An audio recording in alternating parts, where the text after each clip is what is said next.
And I believe all the speakers are still online. Okay, all right. And could you please share this? So I think we can go ahead with a bit informal. So if there are any questions from the online audience, please just raise your hand, and we will go through in the next 25 minutes.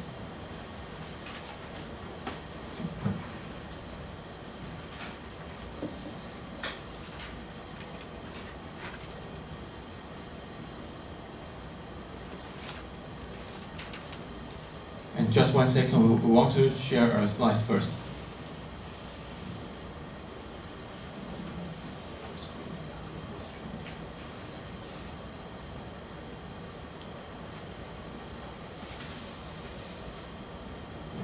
Okay, great.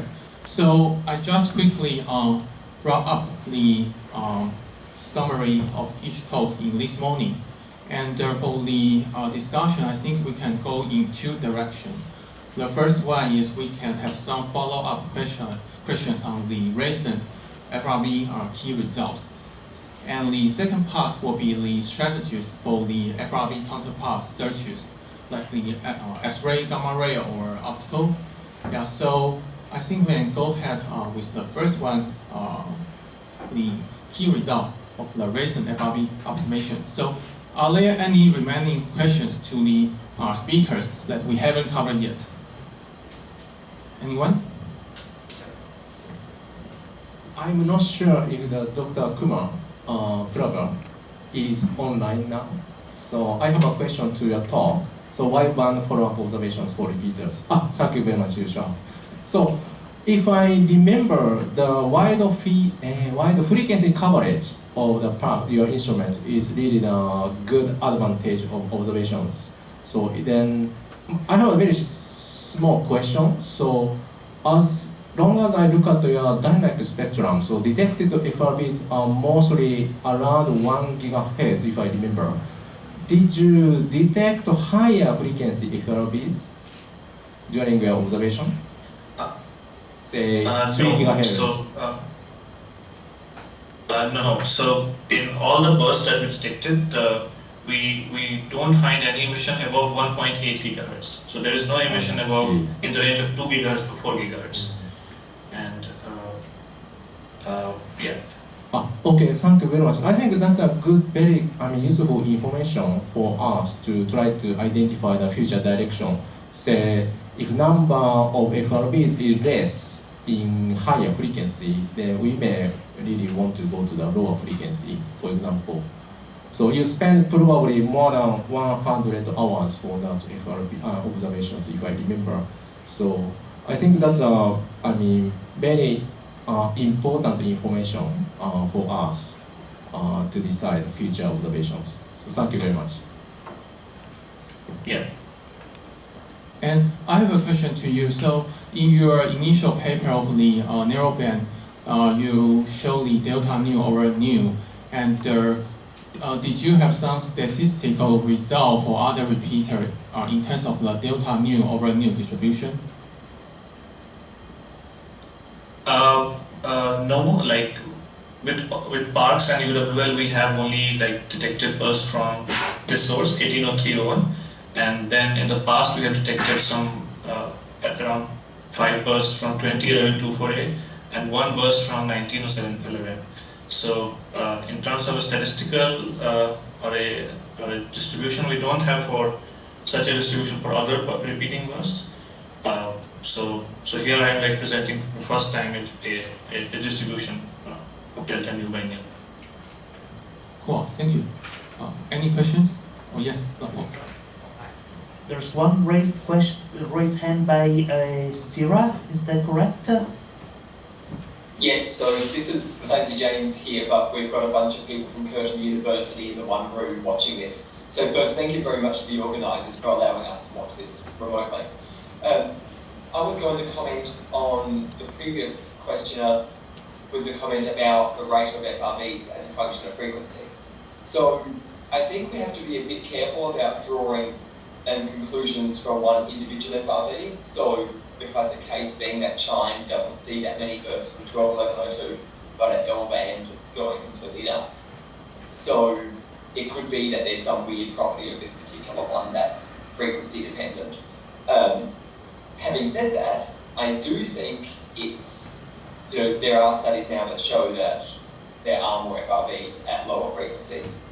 The problem is, of course, as you go down in frequency, you get more scattering and more DM smearing, which in turn makes it more difficult to find. So I just wanted to make that particular comment. Yeah, and if I can add on that, so yes, and it could be that different FRB have a preferred emission frequency, for example. So in this source, we don't find anything at high frequency, but if I remember correctly, in 190520p, in Hsiu-Hsien's paper, with the same UWL instrument, they find bursts at higher frequencies, like around 3 gigahertz, but they don't find anything at lower frequencies. So that would be, it is. Yeah, thank you. And one more question to you. So when you search for the subband, did you do that in real time or in archival search? We don't do in real time. We record the data because the data rate is much large. It's like 1 terabyte per hour, and then we store it on disk and then do offline searching. I see. And do you have any plan to do a real-time search for the subband? So the strategy that we are using is a very brute force way, and it takes a lot of time to process a small amount of data because we want to be complete in our search. So the current strategy cannot be implemented in real time. I see. Okay, thank you. Any question from the audience? Sorry, I have actually another question to Didi, if he is still in online. Regarding this wide frequency coverage of observations, I just wonder if first observatory have a plan to extend the frequency coverage to wider in future. Yes. So the design specification is from 70 megahertz all the way to 3 gigahertz. Although at the moment, only the 19 beam is made available for general users. So there is a wideband receiver that is uncooled. That goes from 700 megahertz to 3.3 gigahertz. So it's similar coverage to that of the parks, but it's uncooled. So the system temperature at L band is about 3 times higher.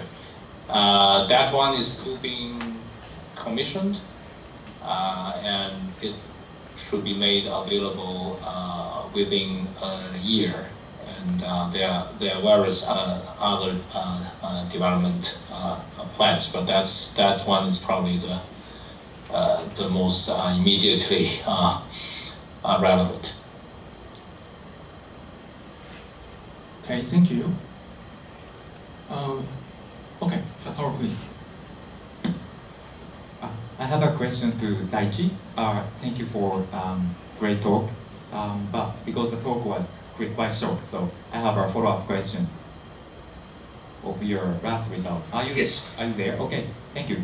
So you in your last slide, I remember you show nice results about the most constraining cases for synchrotron measure model, and you show number density versus energy figure, as I remember correctly.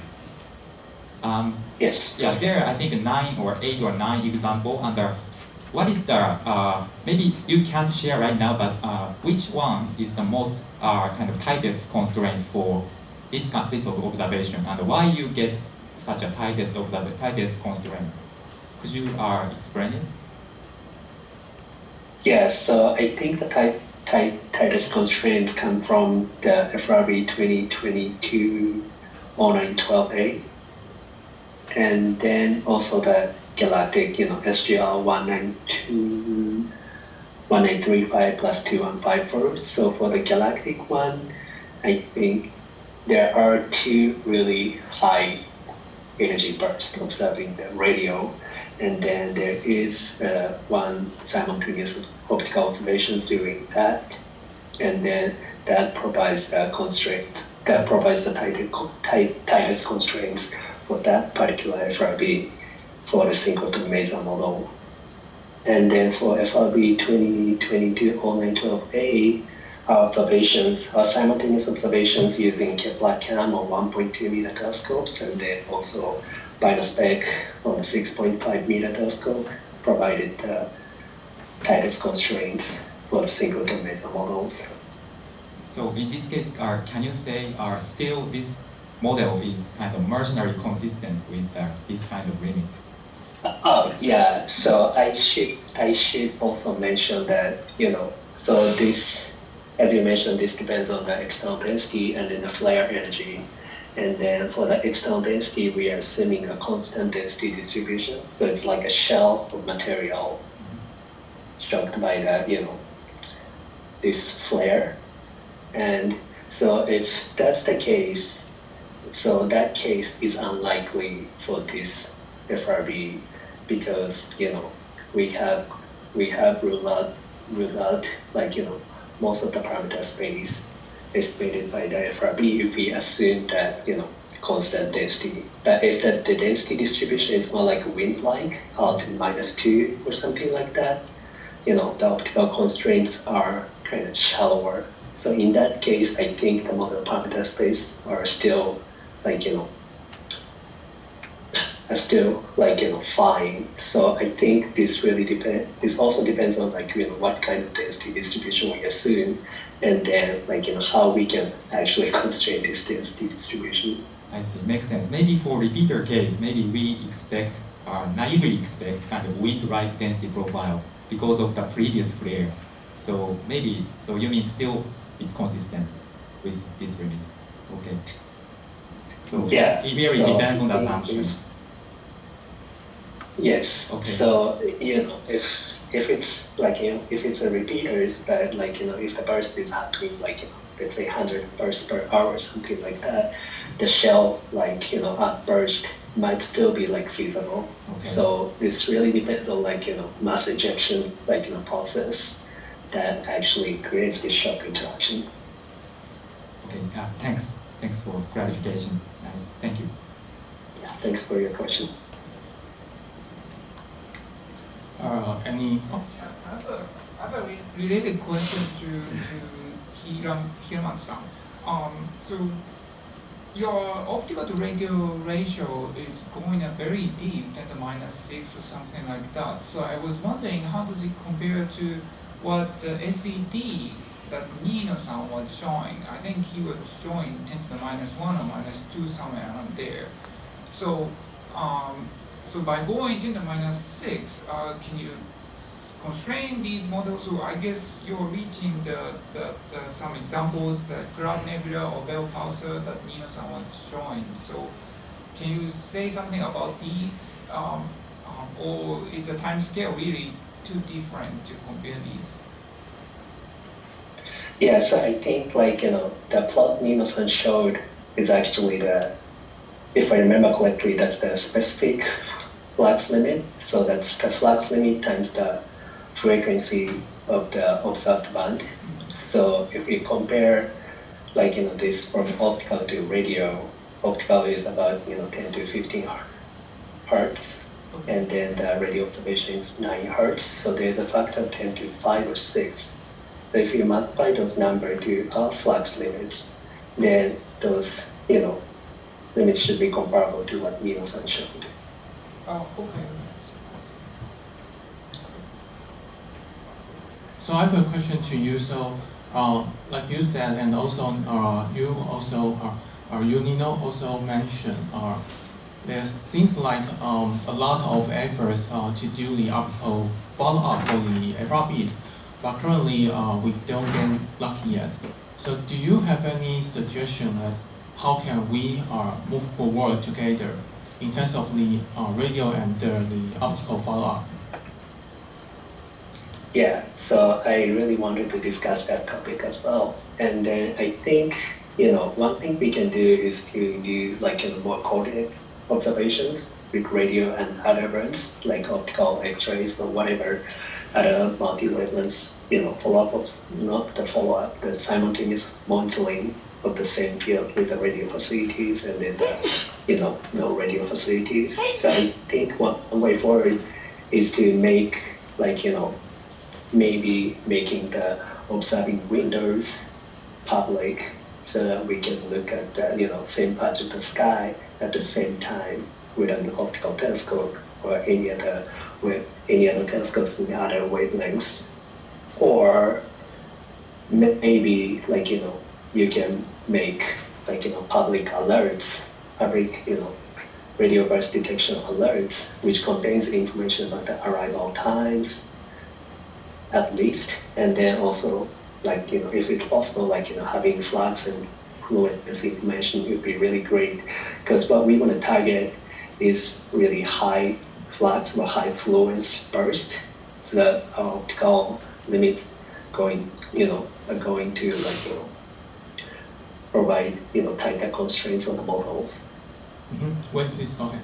I think this is already been in the counterpart discussion here. And I'm just hoping to stress something that I feel is kind of an obvious thing, but I think it was not mentioned by certainly Daiichi-san, which again, I hope this is obvious, that whatever you think these FRBs are, if they're far away, they're going to be faint. Okay, the same object nearby will be white. If you want to find a counterpart, if it's far away, it's going to be very, very hard. And if it's nearby, you've got a much better chance. Okay, so I think, hopefully this is the obvious, but I had very little feedback from, especially those people doing follow-up, and I stressed that to our previous speaker, about, you're going to find the ones for which you have a chance. So all the nearby ones, surely those are the best chances you have of getting a counterpart. Okay, if they're far away, it's going to be hard. If they're nearby, it's going to be easy. So like Hsiu-Hsien and others. So that's why, and I think I've not found anybody else who seems to agree with me, and that's why I'm the only one in the world, as far as I can tell, pushing for an all-sky telescope. Okay, that we're going to be looking on the whole sky for the nearby ones. If you're not looking, you'll miss them. If you look at tiny pencil beam, you'll never see the nearby ones, and you are going to have a hard time. So what I would like to propose is that when you coordinate, you want to be following up the really nearby ones in the other wave bands. Okay, I don't know what this seems to be. I keep saying that, and so far everybody likes to follow up these really far away and faint ones, and I'm hoping that we can generate interest. And that, of course, I'm biased here because that's, I think, burst, and that's the reason I'm pushing for it, that this sample will be the most interesting sample for follow-up in any other, be it gravitational, anything, whatever it is, nearby surely helps. And I've not heard the statement before, so I felt it needs to be said, because nobody else has said it. Thank you. Yeah, thank you. Yeah, thanks for, can I add a comment there? Sure, please go ahead. Yeah, so thanks for making that statement. I totally agree. And then our sample, so I think there's another, another factor to consider here is also the extinction that plays a big role for the optical observations. And then, the reason why I emphasize the 2020 0912A is because of its distance and the relatively low extinction. So the combination of this really, plays a role in having really tight optical constraints. And, the only other nearby ones are the galactic magnetar, which has a really high extinction, and then 2020 0120B, which is in M81 coordinate cluster, but that hasn't been super active compared to the 2022 0912A. And then another is the 180916B, but then that also has a really high extinction. So the combination of that, distance and the extinction, actually 22 0912A turns out to be the, best counterpart search target.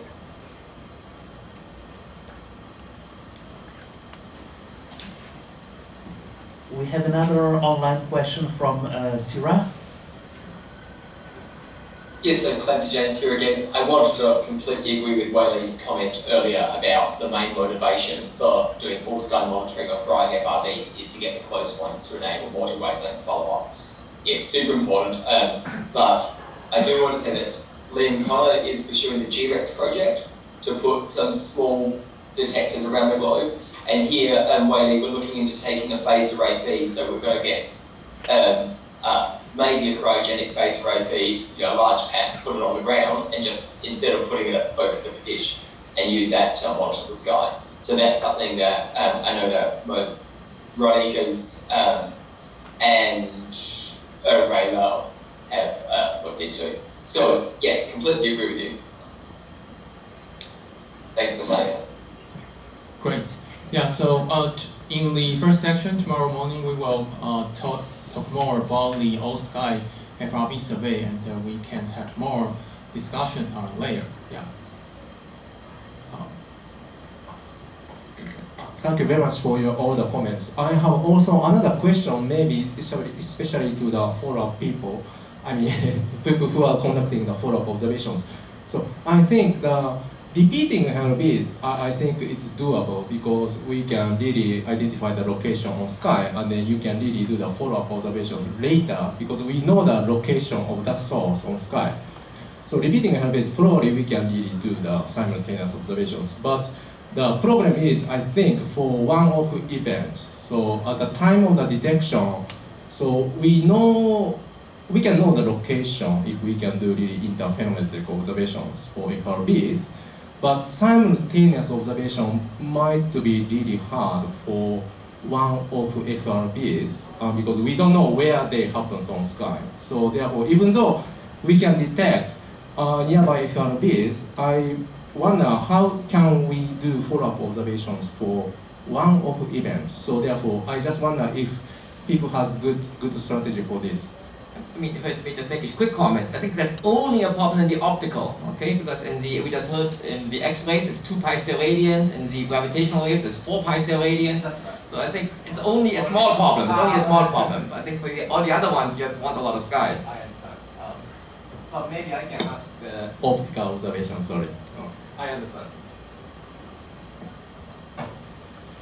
Okay, great. Just to add some comment to this, so I think one way is, as Nino-san was saying, to observe the same field as chime, and then if chime detected, if the telescope is observing there, I think that's one way. And then if the optical counterpart is not so short, as Hiramatsu-san was saying, maybe if the recording the position and then pointing optical telescope might be good enough, it's last 1,000 seconds or something. The time scale will be longer. Right.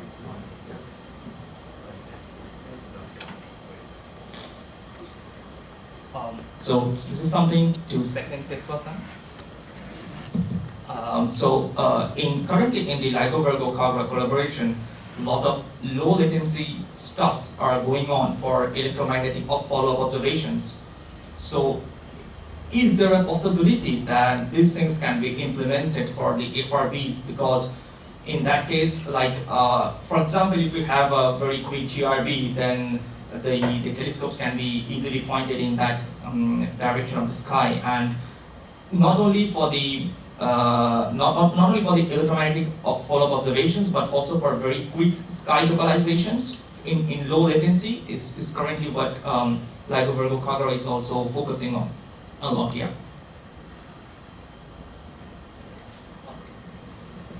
Okay, thank you very much, Saha. So that's I think a very good point. So for gravitational wave, people already have a lot of experience to find an optical counterpart of the large field of view. So therefore, maybe we could be able to collaborate with them too. So to try to do particularly optical counterpart search, maybe. Thank you very much. Yeah. So can I comment? Yeah, quick comment, please. So, yeah, I also do optical search for gravitational wave events, but none of them are simultaneous. So we are doing follow-up observations when the localization is, released to the public. So I think doing like simultaneous observations for one or two events with optical is really tricky. So if if real-time alerts are possible, we can do the follow-up observations. But yeah, simultaneous observations with really large field of view would be large localization region would be really hard to do with optical. Right. Yeah. So I think it's a very active discussion in this morning, and the time is pretty close to the end of this morning section. So let's thanks for all the speakers in the morning and also all the participants. Thank you.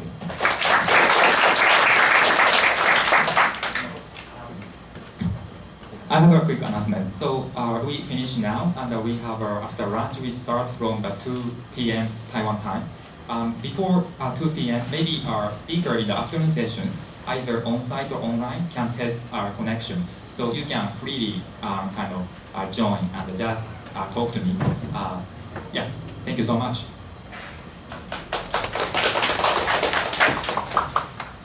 So for on-site people, we can sound the large boxes. So therefore, let's move to registration desk to receive the large boxes.